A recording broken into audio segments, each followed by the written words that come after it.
new form.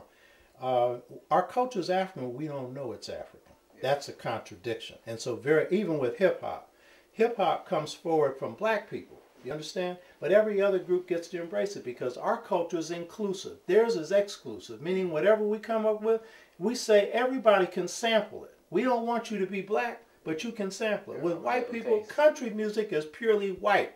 And by the way, country music is white people's blues. It's a copy of the blues. It's just sad and it causes suicide.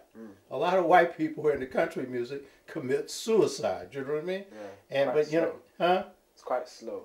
Well, it's not only slow, it goes only one way. With the blues ain't all blues. The blues is positive and negative. The blues is up and down. The blues is joy and sorrow. The blues is about the black man and the black woman, what we ain't got, but what we can get. You know what I mean? The blues has got a cutting edge to it. And by the way, in the States, just as in the Caribbean, you know, you have the foundation of Caribbean culture, whether it's Rasta culture, whatever. The blues is a foundation of African American culture. And the poetry of the United States, there's only two poetic bases in the U.S. Native American, African American. I mean, if you take a sister like Maya Angelou's poetry comes straight out of the blues. You understand? Or if you take the writings of a James Baldwin, his comes out of gospel music. What is that? A Riki prose. It's just gospel prose. Gospel music for black people is poetic because African music is. Poetry is one of our members, Dr. Upesi Mtambuzi says, a member of Pan-African People's Organization, said for black people, poetry is not a luxury, it's a necessity. In other words, beauty is a part of our culture.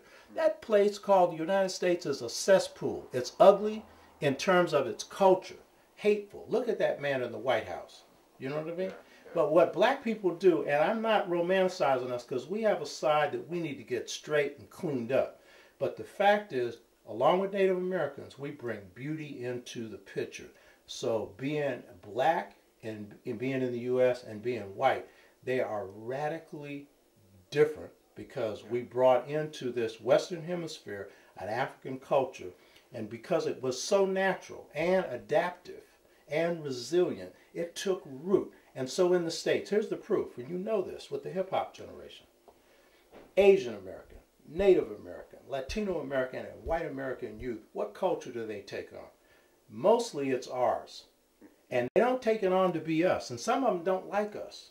But the fact is it frees them up to be themselves. And that's true of every generation. It's not just the hip-hop generation. Hip-hop is just one expression, popular, of African American or New African culture, which is itself a mixture of Caribbean culture. Kool Herc come from Jamaica. He's one of the founders of hip-hop. You know what I mean? So it tanked the same. And if it was, we'd be in terrible shape. Well, just like it tanked the same here, even with people calling themselves black British. They really aren't. When they look in the mirror, that ain't no British man they see. No British woman they see. They look like somebody that come from Africa.